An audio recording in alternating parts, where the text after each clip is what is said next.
Hello friends, this is C A Sachin Jain from Jodhpur. आज मैं आप सभी के साथ जीएसटी से जुड़ा एक बहुत ही इंपॉर्टेंट और एक बहुत ही डिबेटेबल इशू और प्रोविजन डिस्कस करने जा रहा हूँ, वर्क्स कॉन्ट्रैक्ट। इस वीडियो में हम ये देखेंगे कि वर्क्स कॉन्ट्रैक्ट क्या होता है, वर्क्स कॉन्ट्रैक्ट और कंस्ट्रक्शन के बीच में क्या डिफरेंस होता है, और वर्क्स कॉन्ट्रैक्ट के केस में आईटीसी के क्या प्रोविजन रहते हैं। इसके साथ हम कुछ इंडस्ट्री स्पेसिफिक प्रोविजन के बारे में भी बात करेंगे, जैसे सोलर पावर पैनल के केस में जीएसटी के क्या इम्प्लीकेशंस होते हैं। तो आइए हम हमारा डिस्कशन स्टार्ट करते हैं। डिस्कशन को स्टार्ट करने से पहले मैं आपके साथ एक पावर पॉइंट प्रेजेंटेशन शेयर करना चाहूंगा, जिसके माध्यम से हम हमारे कॉन्सेप्ट्स को और भी क्लियर कर पाएंगे।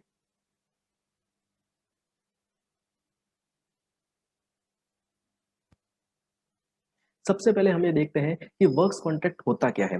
तो यहाँ पर वर्क्स कॉन्ट्रैक्ट की डेफिनेशन में टोटल 14 आइटम को शामिल किया गया है, जिसके अंदर बिल्डिंग भी है, कंस्ट्रक्शन भी है, फैब्रिकेशन भी है, कंप्लीशन भी है, इरेक्शन भी है, इंस्टॉलेशन भी है, फिटिंग आउट भी है, इंप्रूवमेंट भी है, मॉडिफिकेशन भी है, रिपेयर भी है, मेंटेनेंस भी है, रिनोवेशन भी है, अल्ट्रेशन भी है, कमीशनिंग भी है।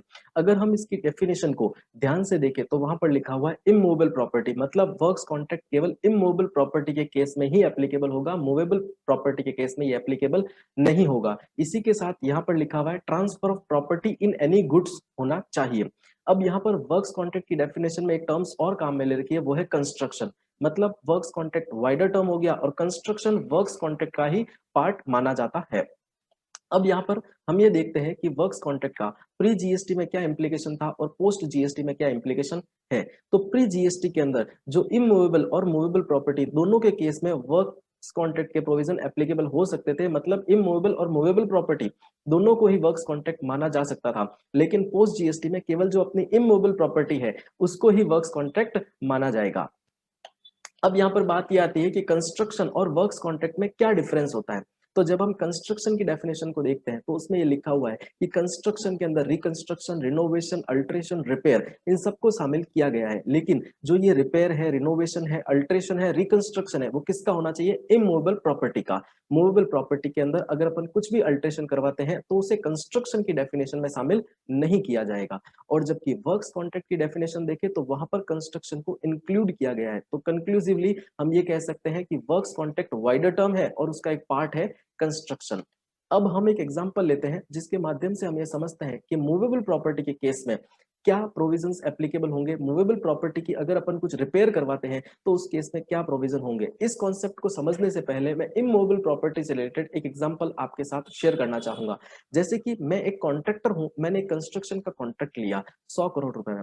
अब मेरा मेटेरियल की जो कॉस्ट आने वाली है वो आने वाली है 70 करोड़ रुपीज, और मेरी जो लेबर और सर्विस चार्ज की कॉस्ट आने वाली है वो है 30 करोड़। तो अब मेरे लिए क्वेश्चन ये है कि इस पूरे एग्जाम्पल में मैं क्या सप्लाई ऑफ गुड्स कर रहा हूँ, क्या सप्लाई ऑफ सर्विस कर रहा हूँ, क्या मैं कॉम्पोजिट सप्लाई दे रहा हूँ, क्या मैं मिक्स सप्लाई दे रहा हूँ, क्या ये वर्क्स कॉन्ट्रैक्ट है। तो इसको हम लोग समझेंगे, पर उससे पहले हम ये जो एग्जाम्पल हमारे सामने है उसे हम समझते हैं। मैं अपनी कार की रिपेयर करवाने के लिए मैकेनिक के पास गया, मैंने उसको बोला भाई इसकी रिपेयरिंग करनी है। उसने बोला ठीक है। जब वो रिपेयरिंग करने लगा तो उसे पता चला कि इसके अंदर कोई एक कंपोनेंट है जो खराब हो गया है। तो उसने मुझे बोला कि साहब एक कंपोनेंट है जो खराब हो गया है, जो मुझे रिप्लेस करना पड़ेगा और जिसकी कॉस्ट आने वाली है 7,000 रुपीज। मैंने बोला ठीक है कर दो। उसने वो कंपोनेंट चेंज कर दिया 7,000 रुपीज का, और उसने अपनी सर्विस चार्ज लिया 3,000 रुपीज। तो यहाँ पर हुआ क्या, उसने कंपोनेंट चेंज किया 7,000 का, उसके ऊपर जीएसटी की रेट है 28% और उसकी जो सर्विस चार्ज है उसके ऊपर है 18%। तो अब क्वेश्चन यहाँ पर ये आता है कि वो अपने इनवॉइस में कौन सी जीएसटी की रेट चार्ज करेगा, क्या वो 28% चार्ज करेगा या फिर वो 18% चार्ज करेगा। इसी के साथ क्या ये कॉम्पोजिट सप्लाई है या फिर मिक्स सप्लाई है। अगर हम इस एग्जाम्पल को ध्यान से देखें तो हम ये पाएंगे कि यहाँ पर क्या हो रहा है, दो सर्विस है, दो कंपोनेंट है, एक ऑटो कंपोनेंट है और एक सर्विस कंपोनेंट है, और दोनों ही क्या है, नेचुरली बंडल्ड है। मतलब ये क्या हो गई, कंपोजिट सप्लाई। ये तो क्लियर हो गया कि ये कंपोजिट सप्लाई है, पर यहाँ पर रेट ऑफ जीएसटी कौन सी एप्लीकेबल होगी। तो देखा जाए तो प्रिंसिपल सप्लाई कौन सी है। तो अगर अपन देखते हैं ऑटो कंपोनेंट का जो पार्ट है वो 7,000 रुपीज है, तो हम ये बोल सकते हैं कि उसका अमाउंट बड़ा है तो वो जो है प्रिंसिपल सप्लाई है। पर यहाँ पर ऐसा नहीं होगा, यहाँ पर इंटेंशन देखा जाएगा। मैं किस इंटेंशन से रिपेयर करवाने के लिए गया था। मेरा इंटेंशन था कि मेरी कार रिपेयर हो, मतलब जो सर्विस चार्ज है वो प्रिंसिपल सप्लाई है, तो जो जीएसटी की रेट एप्लीकेबल होगी वो होगी 18%।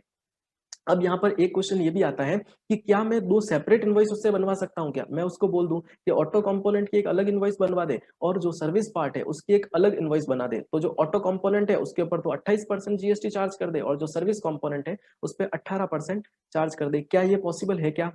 तो अगर ये वाला पॉसिबल हो जाएगा तो एक लीगल डिस्प्यूट ये खड़ा होता है कि फिर कंपोजिट सप्लाई लाने का मतलब क्या रहा, फिर कंपोजिट सप्लाई की जरूरत ही क्या है। लेकिन गवर्नमेंट ने एक क्लेरिफिकेशन दिया और एक सर्कुलर निकाला, सर्कुलर नंबर 47 डेटेड 18 जून 2018, और उस सर्कुलर के अंदर गवर्नमेंट ने बोला कि बाइफरकेशन पॉसिबल है। आप जो है दो इनवॉइस इशू कर सकते हो, आप जो सर्विस कंपोनेंट है उसके लिए अलग इनवॉइस इशू कर सकते हो और जो ऑटो पार्ट्स का कंपोनेंट था उसके लिए अलग इशू कर सकते हो। तो अब क्वेश्चन ये निकलता है कि क्या ये जो सर्कुलर है क्या ये वर्क्स कॉन्ट्रैक्ट के केस में भी एप्लीकेबल होगा?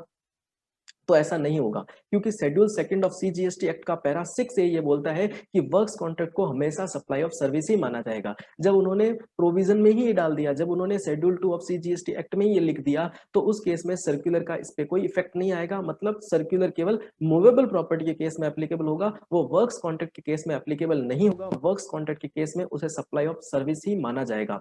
मैं अगर मेरा पहले वाला एग्जाम्पल वापस लूं, जिसमें मैंने बोला था कि मैं कंस्ट्रक्शन कॉन्ट्रैक्ट ले रहा हूँ 100 करोड़ रुपए का, जिसमें 70 करोड़ रुपीस मेरा मेटेरियल का पार्ट होगा और 30 करोड़ रुपीस मेरा लेबर का पार्ट होगा, तो उस केस में इसे क्या माना जाएगा? वर्क्स कॉन्ट्रैक्ट, और इसके सप्लाई ऑफ सर्विस मान लेंगे और जो रेट एप्लीकेबल होगी वो as per supply of service applicable हो जाएगी। अब हम लोग एक इंडस्ट्री स्पेसिफिक प्रोविजन को डिस्कस करते हैं, वो है solar power panel. Solar power के पैनल में, सोलर पावर पैनल के केस में क्या जीएसटी के प्रोविजन एप्लीकेबल होंगे, हम उसे समझते हैं। तो हम एक एग्जांपल लेते हैं जिसके माध्यम से हम इस कॉन्सेप्ट को क्लियर करते हैं। तो एक पर्सन है मिस्टर मोहित, उसने अपनी फैक्ट्री के अंदर क्या किया? सोलर पावर लगवाया। सोलर पावर पैनल लगवाने के साथ साथ उसने उसकी एरेक्शन करवाया, कमीशनिंग करवाया, और उसने क्या किया? उसको अर्थ के साथ अटैच भी किया। तो जब उसने अर्थ के साथ अटैच किया तो वो क्या बन गई? Immovable property. तो अब क्वेश्चन ये आता है, क्या इसे सप्लाई ऑफ गुड्स माना जाएगा या फिर इसे वर्क्स कॉन्ट्रैक्ट माना जाएगा? तो देखा जाए तो सोलर पावर पैनल के केस में जो बड़ा हिस्सा होता है, जो मोस्ट पार्ट होता है, वो होता है गुड्स का। 80 to 90% पार्ट तो क्या होता है? गुड्स का ही होता है। 10% पार्ट जो होता है वो सर्विस का होता है, मतलब इंस्टॉलेशन और अदर एक्सपेंस होते हैं।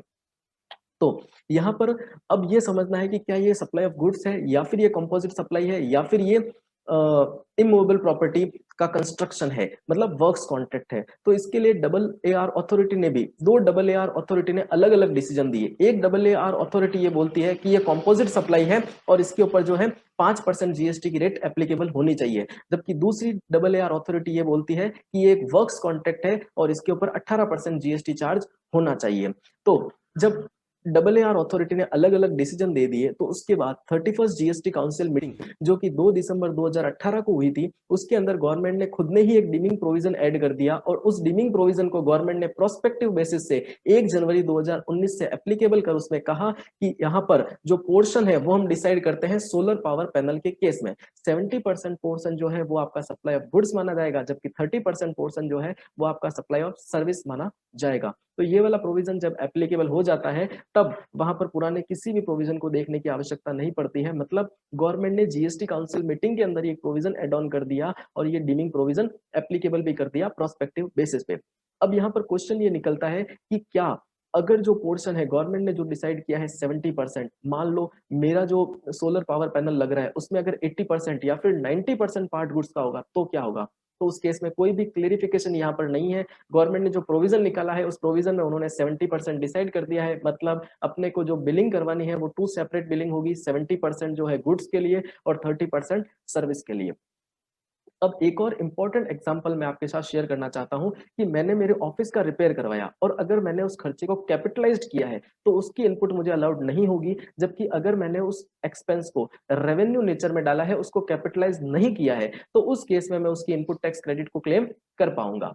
अब आइए हम लोग समझते हैं कि जो वर्क्स कॉन्ट्रैक्ट है उस केस में इनपुट टैक्स क्रेडिट के क्या इंप्लीकेशन होने वाले हैं। तो इनपुट टैक्स क्रेडिट के क्या इंप्लीकेशन होने वाले हैं उसे समझने के लिए हमें सेक्शन 17 सबसेक्शन 5 की क्लोज सी और डी का डिटेल एनालिसिस करना पड़ेगा।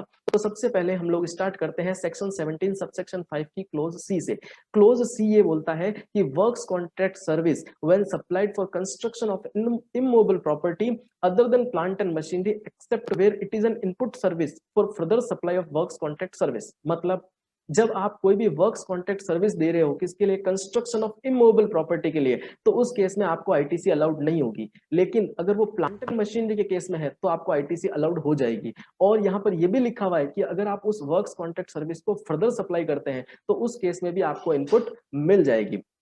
तो अब सबसे पहले हम ये समझते हैं कि प्लांट एंड मशीनरी की डेफिनेशन क्या होगी। तो यहाँ पर प्लांट एंड मशीनरी के अंदर ऐसी कोई भी इक्विपमेंट या फिर मशीनरी जो कि क्या हो, अटैच हो अर्थ से और जो क्या करे, फाउंडेशन या फिर स्ट्रक्चरल सपोर्ट दे मेरी आउटवर्ड सप्लाई को, तो उस केस में उसे प्लांट एंड मशीनरी माना जाएगा। लेकिन प्लांट एंड मशीनरी में कुछ एक्सक्लूजन दिए गए हैं, जैसे लैंड, बिल्डिंग और other any other civil structures को प्लांट एंड मशीनरी की डेफिनेशन में शामिल नहीं किया गया है। इसी के साथ टेलीकम्युनिकेशन टावर, पाइपलाइन जो कि फैक्ट्री के बाहर बिछाई गई है, उसे भी प्लांट एंड मशीनरी की डेफिनेशन में शामिल नहीं किया गया है। इस पूरे कॉन्सेप्ट को हम एक एग्जांपल के माध्यम से इजीली समझ सकते हैं। जैसे कि एक श्याम है, मिस्टर श्याम, जो कि क्लाइंट है किसका, मिस्टर राम का। मतलब श्याम ने कॉन्ट्रैक्ट दिया है श्याम को, राम को, कि आपको मेरे लिए एक बिल्डिंग बनानी है 500 करोड़ रुपीस की। तो क्या हुआ, राम ने जो कॉन्ट्रैक्ट लिया वो कॉन्ट्रैक्ट उसने मिस्टर राकेश को सबलेट कर दिया। राकेश ने जो इनवॉइस बनाई वो राम के फेवर में बनाई और राकेश ने जीएसटी चार्ज किया। तो इस केस में क्वेश्चन ये है, क्या राम जो जीएसटी राकेश ने चार्ज की है उसकी इनपुट टैक्स क्रेडिट क्लेम कर सकता है? तो हाँ, क्योंकि सेक्शन 17 सबसेक्शन 5 कि क्लोज सी के अंदर ऐसा कहीं पर भी ब्लॉक नहीं किया गया है। वहां पर तो साफ लिखा हुआ है कि जब फर्दर सप्लाई में काम आएगा तो उस केस में आप इनपुट टैक्स क्रेडिट क्लेम कर सकते हो। तो यहाँ पर mister Ram input tax credit claim करने के लिए एलिजिबल हो जाएगा। अब हम लोग समझते हैं क्लोज नंबर डी को, मतलब सेक्शन 17 सबसेक्शन 5 की क्लोज डी को। उसके अंदर ये लिखा हुआ है कि कोई भी बंदा अगर गुड्स या सर्विस लेता है किसके लिए, कंस्ट्रक्शन से रिलेटेड, लेकिन वो ओन अकाउंट लेता है, मतलब खुद के लिए लेता है, तो उस केस में उसको इनपुट टैक्स क्रेडिट अलाउड नहीं होगी। जैसे मिस्टर श्याम ने जो कॉन्ट्रैक्ट दिया था राम को, अब मिस्टर श्याम के क्या है, कोई नॉन में है जो कि आयरन का बिजनेस करते हैं, सीमेंट का बिजनेस करते हैं, तो उन्होंने बोला कि आयरन और सीमेंट मैं परचेज कर लूंगा। जब परचेज की श्याम ने आयरन और सीमेंट, तो उस केस में क्या श्याम उस आयरन और सीमेंट के ऊपर इनपुट टैक्स क्रेडिट लेने के लिए एलिजिबल होगा? तो नहीं, mister Shyam input tax credit claim नहीं कर पाएगा। हम एक और एग्जांपल लेते हैं और हमारे इस कॉन्सेप्ट को और ज्यादा क्लियर करते हैं कि जैसे मिस्टर श्याम ने जो कॉन्ट्रैक्ट दिया था मिस्टर राम को 500 करोड़ रुपए का, अब मिस्टर राम ने क्या किया, जो गुड्स उसको खरीदना है, मतलब उसको आयरन खरीदना है, स्टील खरीदना है, सीमेंट खरीदना है, कंस्ट्रक्शन में यही सब काम आने वाला है, तो ये वो खरीदता है एक पर्सन मिस्टर एक्स से, और मिस्टर एक्स क्या करता है, बिल में जीएसटी चार्ज करता है। तो क्या मिस्टर राम उस जीएसटी की इनपुट टैक्स क्रेडिट क्लेम कर पाएगा? तो हाँ, मिस्टर राम उसकी इनपुट टैक्स क्रेडिट क्लेम कर पाएगा, क्योंकि वो ओन अकाउंट पर नहीं खरीद रहा है, वो अपने क्लाइंट के लिए खरीद रहा है। उस केस में वो इनपुट टैक्स क्रेडिट को क्लेम कर पाएगा।